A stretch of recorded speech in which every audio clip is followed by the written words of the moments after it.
Welcome to the MUFG Global Markets Podcast. I'm John Cook, and I'm joined today by Takahiro Sekido, Chief Japan Strategist for MUFG. It's Monday, April 24th, 2023. Welcome back to the podcast, Sekido-san. Good to be back. Yep, good to have you. I know there's been some speculation recently that Kishida could call early elections to strengthen his and the LDP's hand. And obviously, correspondingly, that could affect the Bank of Japan as it would want to avoid making major changes to monetary policy during an election. I know over the weekend, there were a number of by-elections. Why don't we start the episode by going over the results and implications? Ruling Liberal Democratic Party LDP-supported candidates won the 4 elections and lost one in lower house elections over the weekend, while the Isshin no Kai, the Japan Innovation Party, won in Wakayama Prefecture. The LDP wins were with narrow margins. The results, including the unified local elections, were largely as expected with no surprises. Now that the April unified local elections are over, we do not expect Prime Minister Kishida to be in a rush to dissolve the lower house. Instead, expect him to focus on producing positive policy results, including the G7 summit in Hiroshima on May 19th to 21st. With no labels from political risk, we do not think BoJ Governor Kazuo Ueda must rush to conduct a policy review and yield curve control operations. However, the long end of the JGB yield curve reflects upward stresses. And although the overseas investors are unwinding the yen JGB short positions again, yields of the long end is not necessarily dropping. There is some doubt about what Governor Ueda will do at the BoJ's April 27th to 28th meeting. Okay, let's talk a little bit more about that, and just kind of more generally, just monetary policy under new BoJ Governor Ueda's leadership. The press reported that the new BoJ chief Ueda will maintain a accommodative monetary policy following the initial press conference of his term. But we have been impressed by the differences in monetary policy stance between the Ueda and former Governor Haruhiko Kuroda's BoJs. Kuroda and Ueda have clearly different approaches, with Ueda, firstly, not measuring employment, yet stressing, secondly, the financial market stability heavily. And third, monetary policy. Since the new BoJ Act of 1998, at his final press conference, outgoing BoJ Governor Kuroda stressed the improvement in employment. His speech appeared to reflect the dual mandate of the U.S. Fed, price stability, and full employment. New Governor Ueda has mentioned the stability of prices and a financial system, but not employment. The BoJ Act, unlike the Federal Reserve Act, does not include mention of the dual mandate.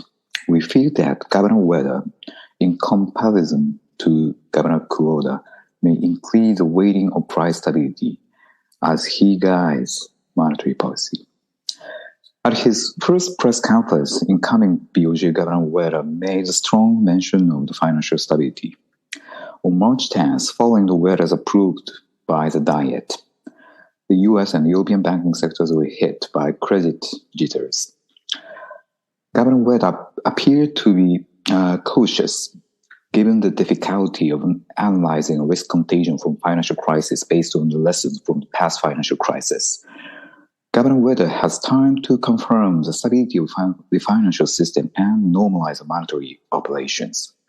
Governor Ueda clearly blocked with Governor Kuroda in commenting on post-1998 monetary policy. Before that year, the BoJ was considered to be the one and the same as the MOF. But the new BoJ Act clearly stated the central bank's autonomy. Then, monetary and fiscal policy were coordinated for 10 years under Abenomics. There is room for debate about how economic policy should be managed, whether the central bank is autonomous or if fiscal and monetary policy are managed as one.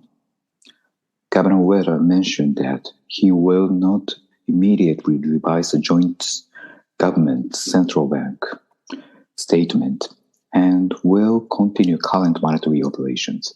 However, we expect him to return to monetary policy of prior to 2016.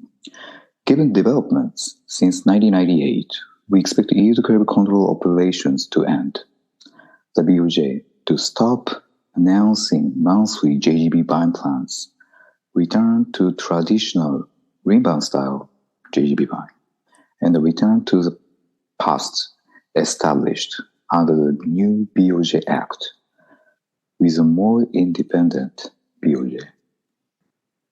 That's really interesting. I got to be honest. I did not know all that history there. So you had a new BoJ Act in 1998 that separated the Bank of Japan from the Ministry of Finance and cemented its independence. But as you mentioned, under Abe's leadership and under the joint government central bank statement, it's really sort of almost threw the BoJ Act, the new BoJ Act out the window.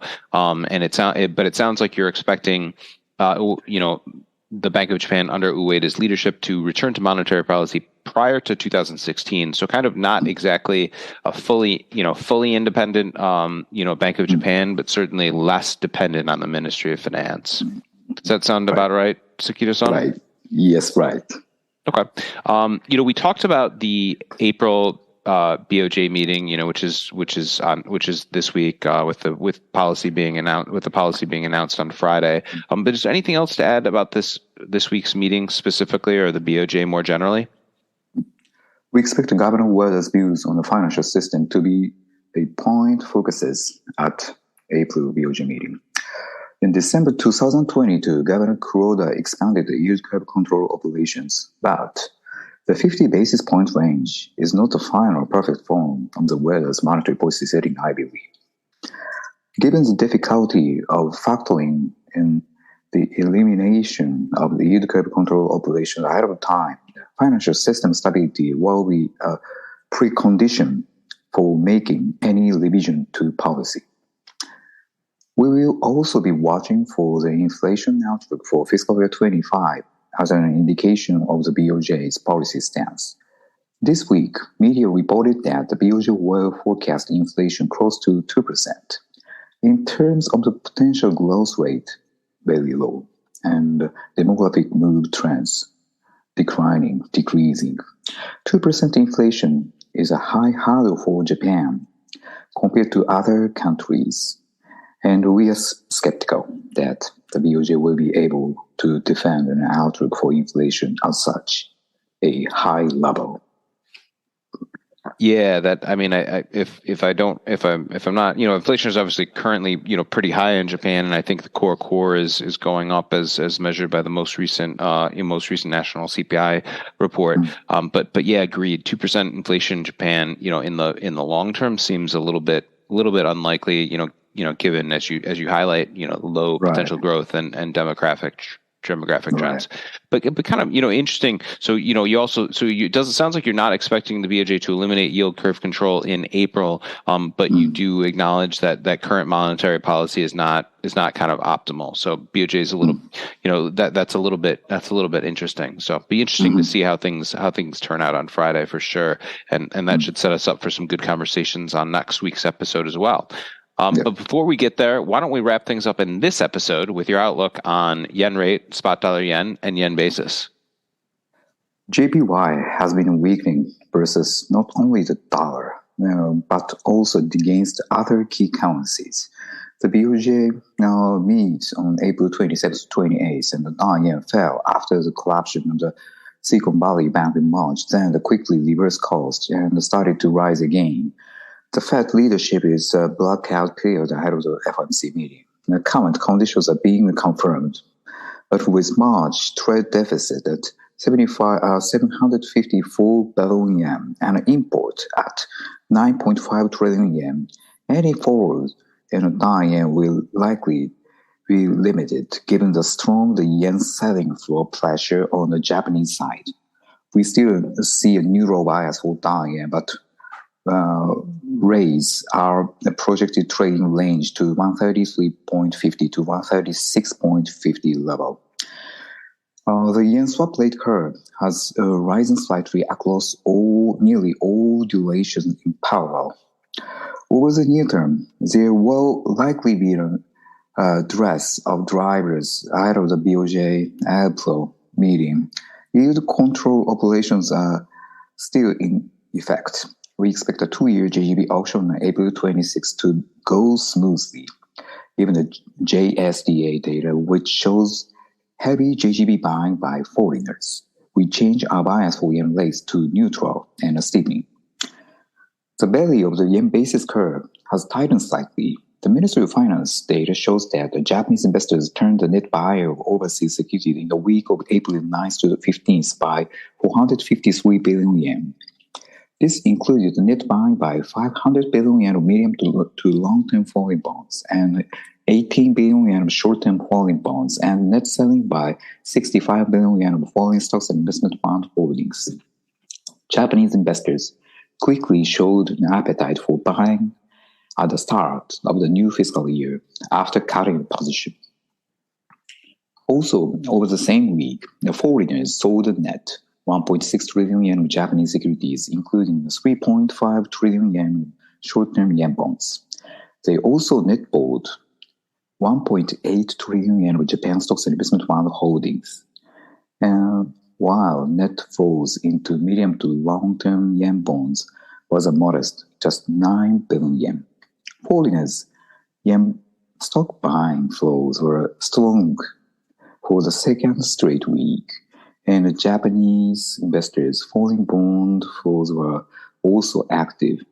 Strong appetite for Japan stocks among the U.S. investors appeared to have been driving recent inflows into Japan stocks. This is unlikely to continue out of the Golden Week holidays. Separately, lifers have decided to release their first half of the fiscal year 23 asset management strategies, with all plans expected to be out by the middle of this week. Japanese lifers' investing plans will likely be a catalyst for yen basis, but the data will first have to be looked at carefully. We maintain our view for neutral bias for yen basis. Okay, there's a lot there, but heavy, as you highlight, heavy two-way flows, both foreigners buying a ton of Japanese stocks and Japanese investors rebuilding positions in foreign bonds after cutting them at the start of the fiscal year. You mentioned Golden Week coming up. For our listeners, so the week of May 1st, Japan has public holidays on Wednesday, Thursday, Friday. So that's likely to be a quiet week. And then, as you also mentioned, Japanese life insurance investment plans. Fukoku Life came out, I think, last week and said they were going to sell all of their FX hedged foreign bonds, which I think caused some people to panic. But then Nippon Life, I think recently came out, and that's the biggest life insurer, and they do not plan on doing something similar. Although I think they acknowledge that FX hedge costs are high for bonds. So perhaps that's something we can speak about next week, Sekido-san. Yes, I will cover it. Perfect. Okay, great stuff as always, Sekido-san. Thank you. Thank you so much. And thank you for listening to the MUFG Global Markets Podcast. Rate, review, and subscribe on Apple, Spotify, or wherever you get your podcasts. And reach out to your MUFG sales rep for any further information. Check back soon for more insights from the Global Markets Research Team.